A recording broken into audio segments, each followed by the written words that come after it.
How do you double the value of a Yugo? Fill it up with gas. No? Okay. It's a good one. I got a good knock-knock joke for you. Knock-knock. Who's there? O2. Replace your O2 sensor. It's knock. It's a knock-knock joke. Get it? Knock. Woo! It's a knock. Whoa. It's a car audience. I think you can get away with those really bad ones. Yeah. It's always fun. I didn't come up with that one. That was on Jalopnik. All right. Thank you, everyone. Thanks for, I got a video of me today. Thanks for everybody for coming out. I'm Robert Leale, and I'm going to do this little talk about hardening your ECUs against Cyberattack. This was our second title. Our first title, Don, we decided we weren't going to put up because we'd have to censor it. So we're going to talk about pen testing ECUs. True story. So let me talk a little bit about who I am. That's right, C-SPAN 2, guys. You guys are in the presence of somebody who is on C-SPAN, not 1, but C-SPAN 2. Thank you.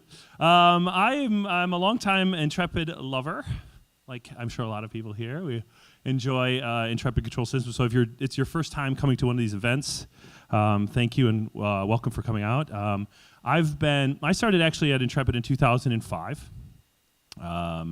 And actually, soon after that, I would say, 2008, there's this guy named Don Hatfield that also joined us.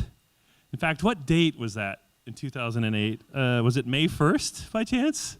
Don, May 1st? I'd like to say congratulations for 10 years, Don. Very good job at Intrepid. And here's to another 3 more. Good job. I'm giving him 3, plus or minus. Who's got the over-under? I don't know. We'll see. No, I'm kidding. Soon after, I founded a company called CAN Bus Hack. We still do some fun stuff, but I don't know if you're familiar with it. We do a lot of reverse engineering and stuff, but I came back. Actually, after that, I founded something called the Car Hacking Village. So we worked a lot with helping people learn how to hack cars. I know, why would you do that, Robert? Well, I really enjoy understanding how cars work, right? And that's what I mean by hacking. Not necessarily hacking them for malicious use or trying to figure out how to break your stuff so I can publish a report on it, but really because I want to roll the window down from the rear seat, right? The rear seat, or because I want to, when you hit the brakes, I want to honk the horn on somebody, like practical jokes or silly stuff like that was always my ambition. I returned back to Intrepid Control Systems, having worked a lot with vehicle security, obviously with sort of on the red team side, if you will, from the hacking perspective. I returned last year. Still doing the Car Hacking Village, and I'll talk a little bit about some of the other stuff we still do, but I'm working now with Intrepid on advancing their cybersecurity role. And as you can imagine, cybersecurity is still very much a buzzword, but it's a real buzzword, right? It's not something that we just take lightly. There are a lot of active projects that I'm aware of where people are using vehicle systems against it, and so it's really important that we work hard to protect these systems. And I have a lot of experience in this. In fact, I founded CAN Bus Hack in 2010, and where our goals were, to help understand how vehicle systems worked, sort of from a black hat perspective. And I'll talk about that if you don't know what black hat is. I'll talk about that a little bit. All right, so let's say, what is pen testing? What is the process? How do we start, right? Because that's really our goal here. So let's talk about what our methods are, what our process is for just working with OEMs and suppliers on pen testing. So I say it's penetration testing, but it's abbreviated as pen test. So that's just a short. So if you've not heard of this concept before, we can just call it pen test.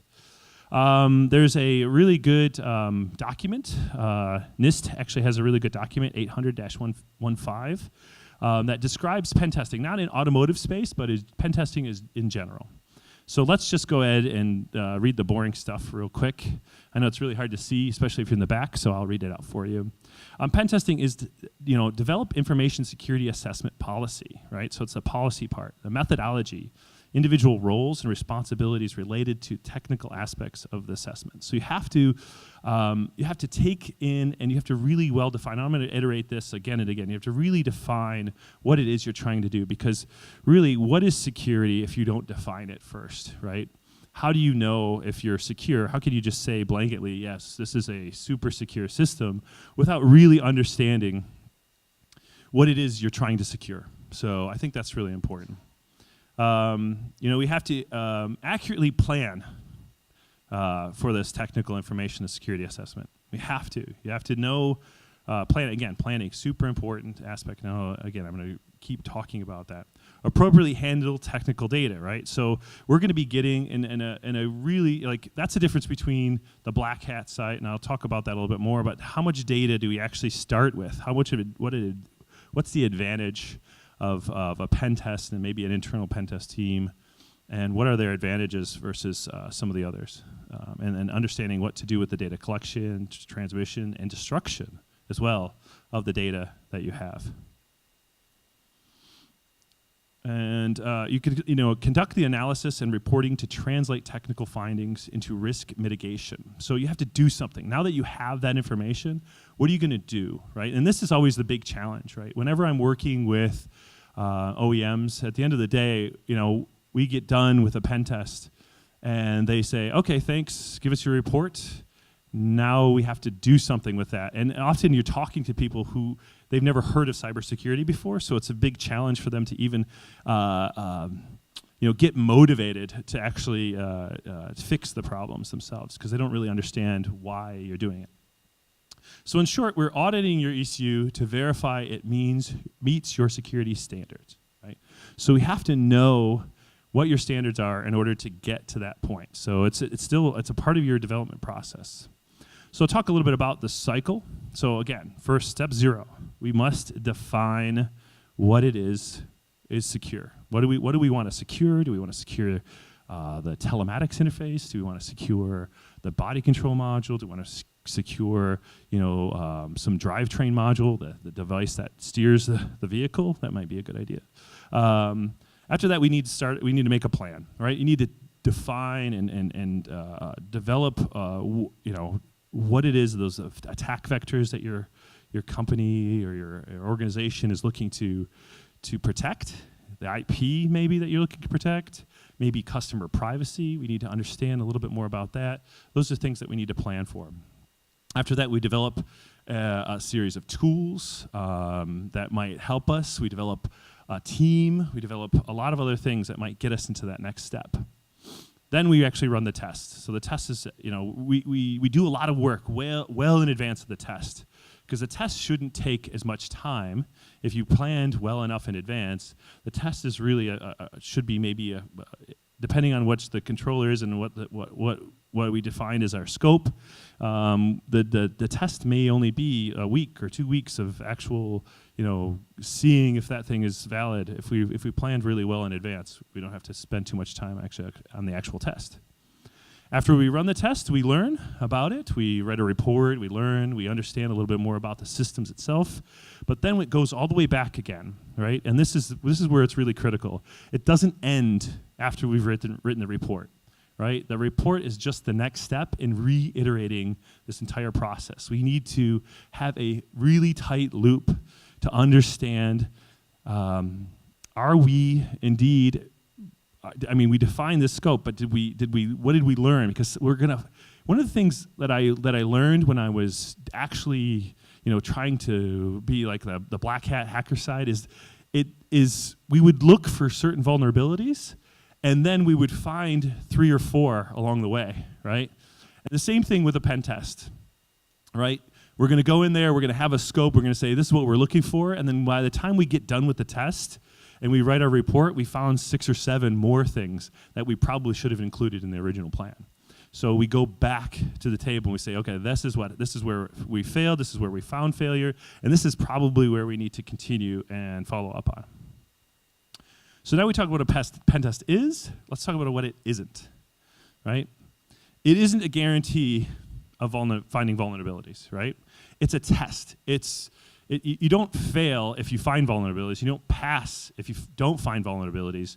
The test itself and the report that's generated, and you just verifying that there's this known vulnerability, and you're using a Broadcom chip, right? You're using this Wi-Fi chip that made by Broadcom, the 4300. I don't know if you're familiar with it, but if you're using it, you might want to do some tests.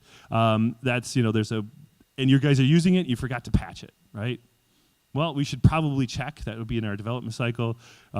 We should probably check to see if it's still vulnerable. And not just once, but we need to do it again and again. Every software release, we need to validate this and again and again. So it's very important. It isn't future-proof, right? I mean, we can hope that it is, but the problem is new vulnerabilities happen all the time, right? If you're using Intel microprocessors, there's a huge bug that was released like early in January about how of predictive. I forgot what it's called. Predictive. What was it?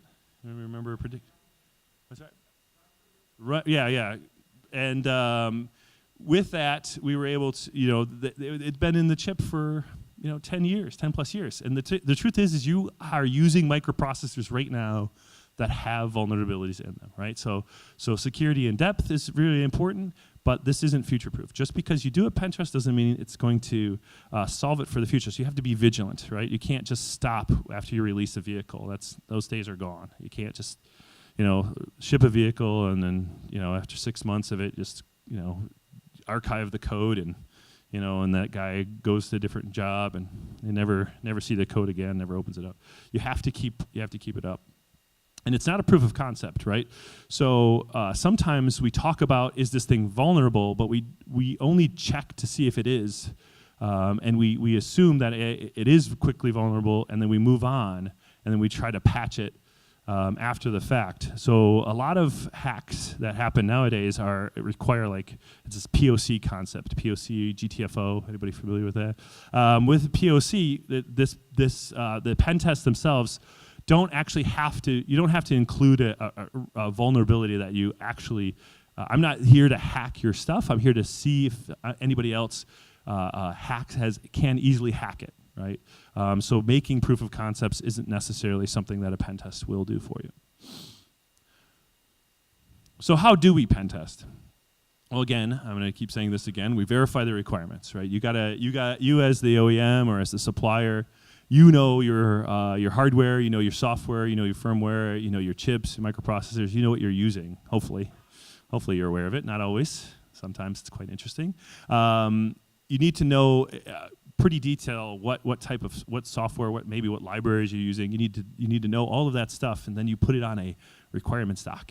You say, hey, look, we're using this open source piece of code. We're using this microprocessor. We're using the Broadcom 4300. You need to document all of those things and then say, okay, how do these things connect? How do they talk to each other? We need to document as much as possible, and then you make your requirements. Like, we want to make sure that these things are only talking to each other and listening to each other. Next is you assemble a team. Why do you assemble a team? You already have a team, right? We got these guys over here. This guy's working on Python scripts. He's really good at Python. We've got a guy over at Ruby. He's really cool. Well, you need to get those all of them together. You need to say, hey, listen, you're really good. Jim, you're really good at static code analysis, right? You're good at forward engineering and reverse engineering. So you get your teams together. You get the guy who's really good at wireless, RF. You get the CAN bus guy. You get a team together. It's not enough to have one person. You really have to have different skill sets. A lot of different people from different backgrounds all working together. It's important. Then, of course, you run the test, right? That's, again, sometimes the really simple one, but we have to do a lot of research during the test while we're running it. We have to assemble all those tools that we're and I'll talk a lot about those tools and some of the tools that you would use if you're going to do a penetration test. You want to assemble those tools. You want to get them all in one place, if possible, with the hardware, preferably, obviously. And then we're going to generate a report. The report is really, it's that document. Like it should document literally as much as possible about the process that you use, the tools that you use, the command lines, any scripts that you've built. It really should be that somebody else can pick up this report and run that test again for you. If you're in your absence, you should be able. It should be a document that describes how to run that pen test, because more people besides you will need to verify the results. Will need to run this again. So it's really important that that report be very, very detailed, and very not very concise. It should be very verbose. Then after we do the report, we need to debrief the customer. Whoever that customer is needs to understand on multiple levels, not just the managers that need to know that, hey, listen, don't use this microprocessor anymore. Don't use this insecure method anymore. Switch over to this. Switch over to this program, or this compiler is better. It does more secure. You need to talk about how the individual failures that you found, and then how to solve them. And you'll probably have to do it more than once. That's what we found. It's not good enough to talk. You'll talk to one team, and they're responsible for this. Talk to another team, they're responsible for this. But you need to debrief the customer a lot. And then, of course, the follow-up tests. Right? It's not enough to do it just once. They're gonna hopefully go back and fix whatever bugs you may have found. Maybe there are more bugs that you need to find, or more issues. You need to retest it after you're done. So that's really important. So reasons to pen test. I'm sure there are a lot of reasons, but here's just a handful. And number one is always customer safety, right? I mean, we should always be thinking about who's driving the car. Are they safe? Are we keeping them safe? Is this, especially with the potential of self-driving vehicles in the near future, we should really be thinking safety first. Obviously, is the system remotely accessible? Is the number one. It's always a very important aspect of that as well. Security validation. We need to just make sure that can we be sure that the system isn't easily compromised. Obviously, in the past there have been ports on a particular car that were completely open, and if we validate these things, if we just run it through a simple test and validation, we can see that they're not, with even a simple level of ease, isn't easily compromised. And then just failed security, right? I did a test on a vehicle not that long ago, and we found that it seemed really secure. I mean, one of the system that we were testing seemed extremely secure. They had not extremely, but pretty well done, like well implemented. They had some data on the CAN bus, and they definitely were using some sort of some sort of really simple, not really simple, but some complicated checksum or probably some hashing algorithm to validate the data that was before it on the CAN bus. So I was like, that's pretty impressive. Obviously, it was a system that needed to be secure, so it makes sense that they were doing that. But then what we did was we just replayed that same message with that MAC address, that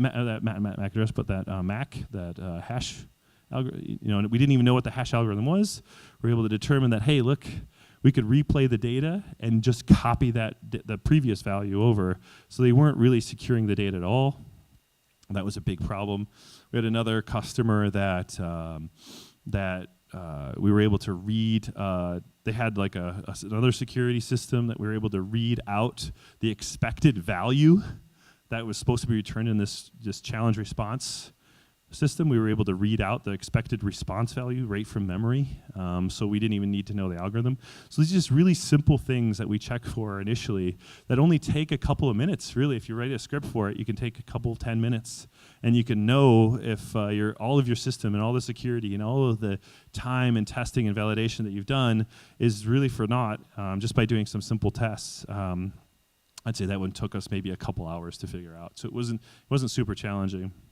So we just need to validate security, at least initially, through a mindset of a hacker, though, right? That's what a pen test is. It's not like, hey, look, it looks really secure, but did you test it to verify that it you couldn't just really quite simply change these values or read the values from a different location? So let's talk about how we develop. If you guys are going to develop a pen test requirement, you need to define security. Step one, always define security. If you don't have a good definition of it, you're not going to get it, right? You're only going to get what you define. You need to define, again, those attack vectors, wireless, wired, all of those different systems. You need to understand the state of the art. What is happening today? What is happening on these systems? What are the people using today? What are the tools that are available, right?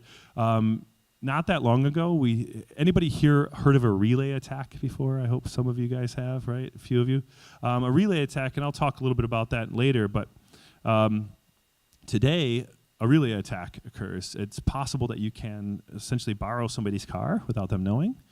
Some people might call it stealing. You might be able to borrow a person's car.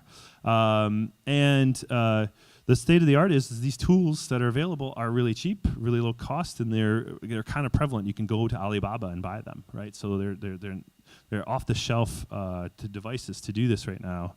So you need to understand what's out there. You need to do some research to understand the state of the art today.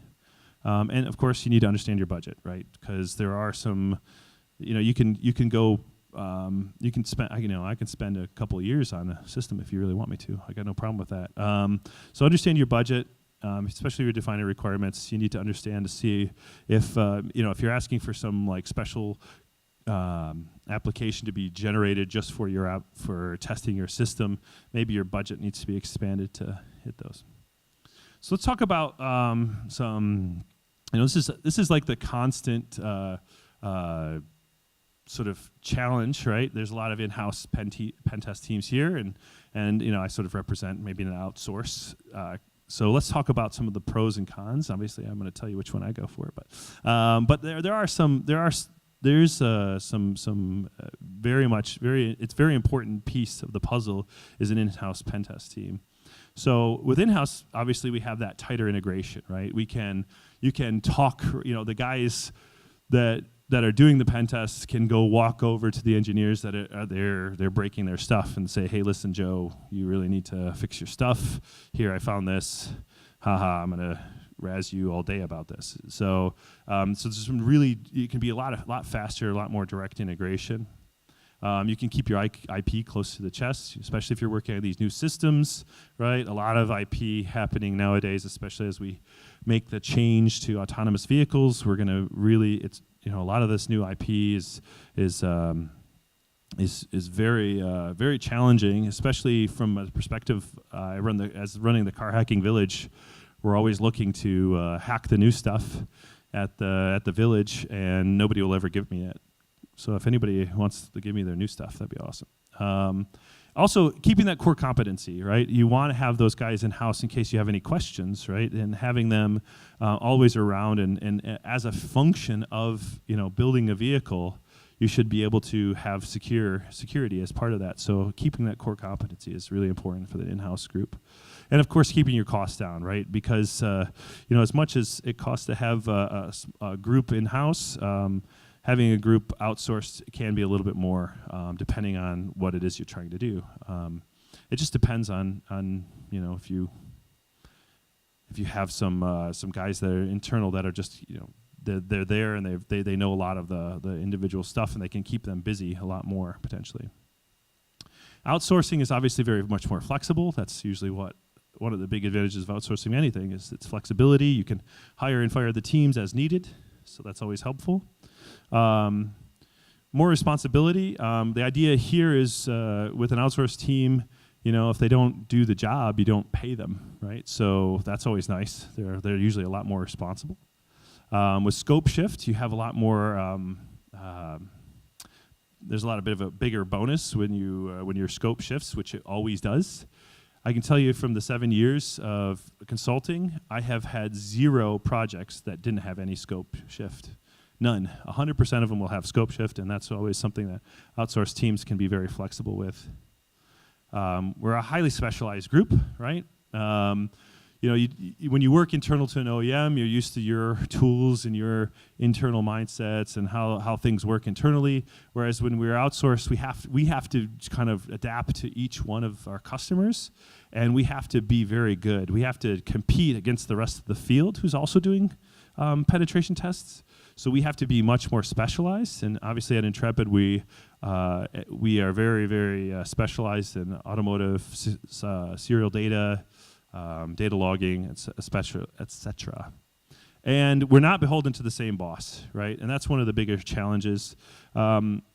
When we talk about like actual security, physical security, most people, like if you go to like an OEM and you go into the building and you go up to the security counter and you look at the security counter, they're not wearing the logo on their jacket isn't the same as the OEM that you walked into. It's like Securitas or somebody else.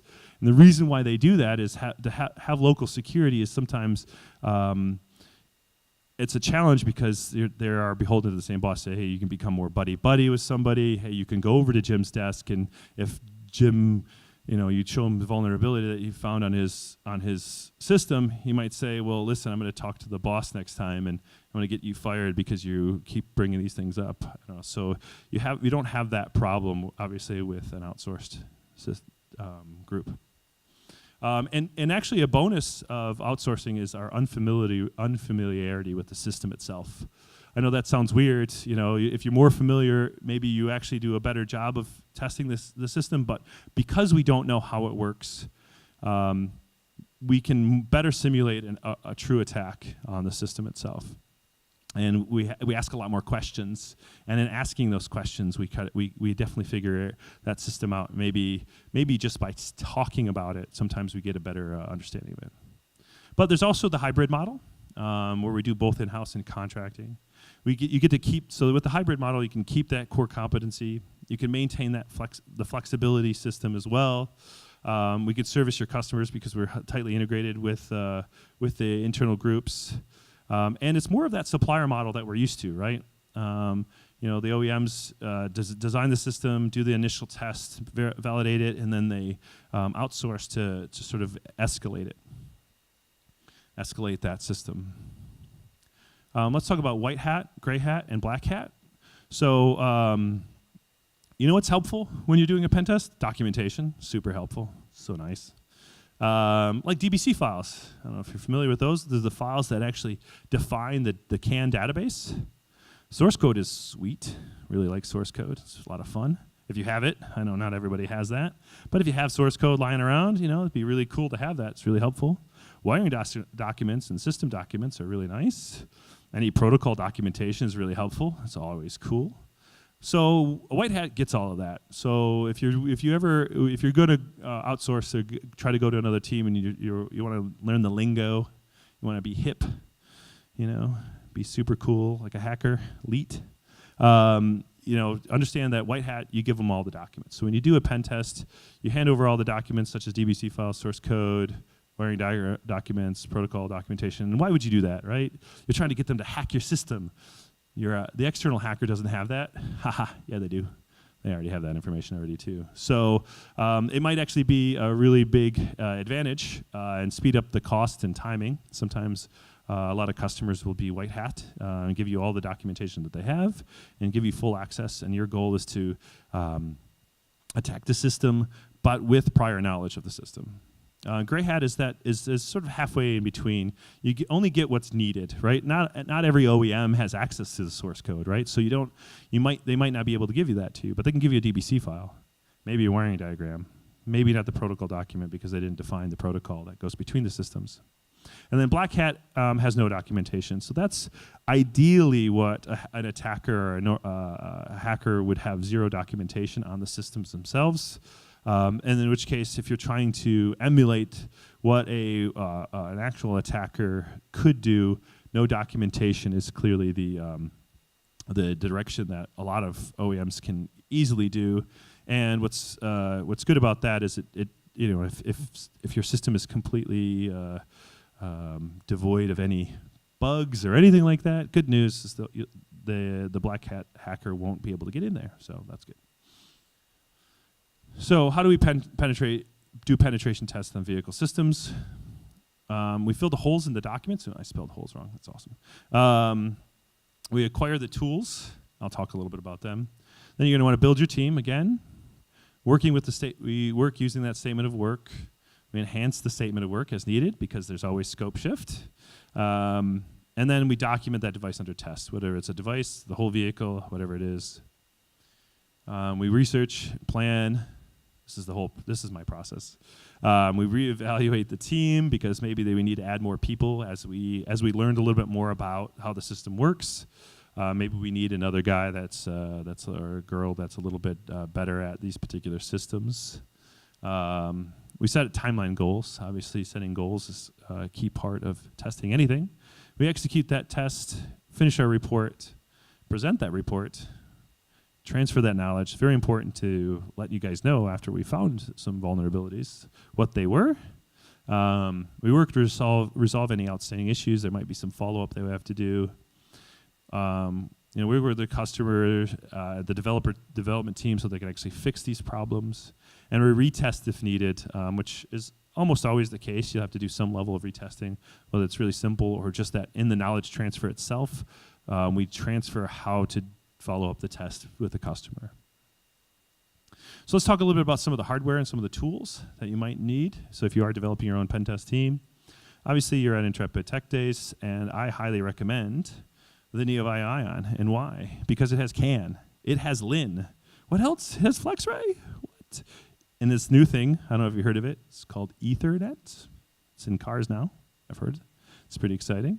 And you can also connect to it over Wi-Fi, cellular, and USB. So it's really all around a very good device for monitoring vehicle systems, sending diagnostic requests, listening and monitoring CAN messages, doing a full fuzz on the all the diagnostic ports. Really great tool for that. But it's not the only hardware I recommend and have used in the past. There's also some non-Intrepid hardware. Blade RF is really good for testing cellular. If you ever wanted to create BTS or a base station, make your own cell tower, this is the tool I use. Highly recommend it. Very good. RKE, so remote keyless entry systems, also works at the 350, 423, and 900 megahertz. So if you're doing like different types of attacks, and I'll talk about some of those later in my next talk, some of those attacks. And we connect over USB 3, so it's pretty good. If you want to do Wi-Fi, I recommend the Wi-Fi Pineapple. It's a test interface. It's Wi-Fi 5, 2.4, and 5 gigahertz Wi-Fi. It's got a smaller baby sister. It's called 2.4 gigahertz. And it uses USB or Ethernet, or on the Nano, just USB. And also there's this guy. This guy walks around DEF CON. If you haven't been to DEF CON, I recommend bumping into the guy who has a bunch of Wi-Fi pineapples on his back, and he's war driving or war walking, I guess. That's what I describe it. Ubertooth 1, if you're doing Bluetooth, Bluetooth 3.0, 4.0 BLE, it connects over USB. For serial data, Vehicle Spy. It really is. It's a great tool for, and I've been using it, Vehicle Spy, now too many years, since 2005. So it's 8 years, right? You guys didn't get that joke. It wasn't good. CAN, LIN, Ethernet, FlexRay, all of those are right there. You got your scripting interface, phenomenal. Reverse engineering there's no other tool out there that's better for reverse engineering. Data logging, it's phenomenal. Fuzzing, I build all my fuzzing scripts in function blocks. I know everybody's like, what? Function blocks? You're not elite? Totally elite, dude. Absolutely. Fuzzing and function blocks is where it's at. It really is. There's also Wireshark if you're doing Ethernet traffic. I mean, you can obviously do Ethernet inside of Vehicle Spy, but you have a couple of options, and Vehicle Spy will save to PCAP files. So if you are trying to do some different type of analysis, or it'll also read in the PCAP files for Ethernet. We have reverse engineering, like I mentioned. In Vehicle Spy, if you haven't used it, I'll talk a little bit more about it in my next slides, and I'm just trying to get through these real quick. Static code analysis, there's IDA. Obviously, IDA is the boss of static code analysis. If you're not familiar with IDA, do one of those Google search things that all the kids are talking about. There's Binary Ninja. It's a new guy in town to doing static code analysis. I hear a lot of people are using it. I've tried it once or twice. It's pretty good. It doesn't have all the same features, but the cost is about a third or a quarter of the cost of IDA, so it's really nice. Radar 2 is pretty good for visualization of binary files. I really like that for visualizing binary files, for finding patterns, things like that. ODA, I haven't used ODA, but I hear good things. There's some pretty good decompilers. If somebody wrote something in Java, don't do that anymore, because you can just decompile all your code, so it's not very secure. And then Hexrace has a C code decompiler I recommend. There is something called Metasploit for your exploit execution. So I know if you're familiar with Rapid7, they make Metasploit. They also have a guy who who does the car hacking village with myself. His name is Craig Smith. He wrote the book on car hacking, literally, and he's making a Metasploit hardware modules so that you can integrate with Metasploit and hardware. So it's pretty good. Armitage and Cobalt Strike and Core Impact are all like good user interfaces for Metasploit as well. And there's another one, I just heard about this one called Canvas. I don't know if anybody's used it yet, but I'd like to hear some feedback on it if you're using it. Other software, there's just tons of software. There's AirDump, Airmon, Aircrack. There's John the Ripper, and another Elmcomsoft distributed pass-through recovery is really good for like key cracking on PKI and stuff like that. It's really nice. Yate BTS for making your own base station, Kraken and GNU Radio for RF. BT Scanner, Car Whisperer, Blue Snarf, BT Proxy for Bluetooth stuff. OpenSSL is obviously a good hacking tool because you can actually generate your own certificates from OpenSSL, and you can have a lot of fun with certificates. I highly recommend it. And there's so many more. How do you learn more? Of course, we have classes. I know if it surprises you, we might actually have classes on this stuff. Please contact us, ICS Sales at intrepidcs.com. Visit our website. We have a /trading, IntrepidCS /trading. We do a lot of classes. Highly recommend them. I have one coming up here, little plug for myself. Black Hat, if you're not familiar with it, it's coming up in August. First week of August, I have a class on car hacking, It's a 2-day hands-on class. We use a lot of Intrepid. We'll use Intrepid, Vehicle Spy, to create our own fuzzers. We use our hardware so if you're really familiar with Intrepid or you want to get familiar with Intrepid tools and how to build them for security exploits, this class will be really a lot of fun. And it's in Vegas, so there's that. And if you have any other questions, please contact us. Twitter, Intrepid Control Systems. There's our sales, again, ICS Sales and Intrepid. There's our phone number. You can always tweet us. Highly recommend tweeting us at Intrepid Control. So if you have any questions, now's the time. Any questions, guys? No, you guys want to break so bad. I don't know. I get it. I want to break so bad. Well, I'll answer your questions out there. I'll be out in the break.